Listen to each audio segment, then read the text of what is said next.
शेतकऱ्यांनो आजच करा ई-केवायसी। अतिवृष्टीच्या मदतीसाठी 8 दिवसांसाठी पोर्टल उघडले। सोलापूर जिल्ह्यातील 4.15 लाख शेतकऱ्यांचे 1100 कोटी अडकले। मित्रांनो, तुमच्या सर्वांचं स्वागत आहे शेतकरी मित्र या यूट्यूब चॅनलवर आणि ही संपूर्ण माहिती या व्हिडिओच्या माध्यमातून आपण जाणून घेऊयात।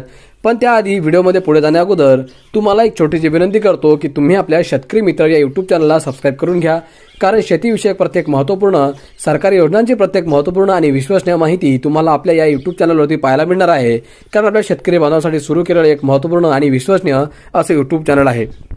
मित्रांनो, ई-केवायसी नसणे, नावात बदल किंवा त्रुटी, बँक खात्यात तपशील चुकीचा असल्याने 4,15,000 शेतकऱ्यांना अजूनही अतिवृष्टी व महापुराची भरपाई मिळालेली नाही। त्या शेतकऱ्यांना उद्यापासून ई-केवायसी करून घ्यावे लागणार आहे। जिल्हाधिकारी कार्यालयाकडून देखील वेगवेगळ्या भागात विशेष कॅम्प राबविले जाणार आहेत। अतिवृष्टी व सीना नदीच्या पुरामुळे सोलापूर जिल्ह्यातील 7,64,173 शेतकऱ्यांचे मोठे नुकसान झाले। त्या शेतकऱ्यांना भरपाईपोटी केंद्र व राज्य सरकारने 867 कोटी 37 लाख रुपयांची मदत दिली, तर रब्बीच्या मशागत व बियाणांसाठी 652 कोटी रुपये दिले। परंतु अजूनही 60% शेतकरी नुकसान भरपाईच्या प्रतीक्षेतच आहेत। पूर्वी आधार लिंक खात्यात मदत जमा होत नव्हती, परंतु आता मदतीसाठी फार्मर आयडीचे बंधन घातले। अनेकांनी नव्याने फार्मर आयडी काढले, तर काही शेतकऱ्यांनी ई-केवायसी केलेली नव्हती, त्यामुळे त्यांना मदत मिळू शकली नाही।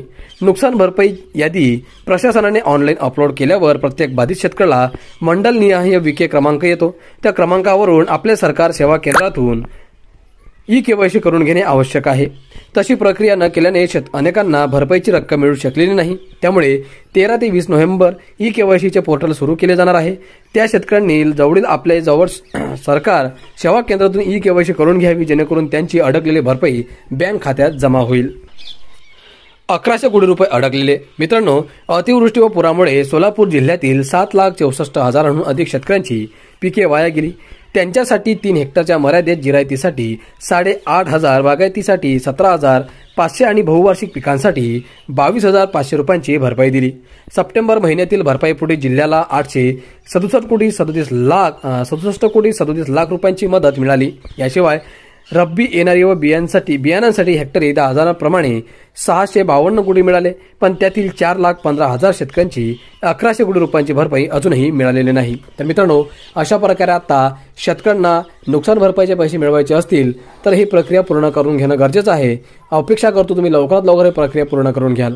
मित्रांनो, आजच्या व्हिडिओमध्ये इथेच थांबूयात, परत भेटूयात पुढच्या व्हिडिओमध्ये। धन्यवाद।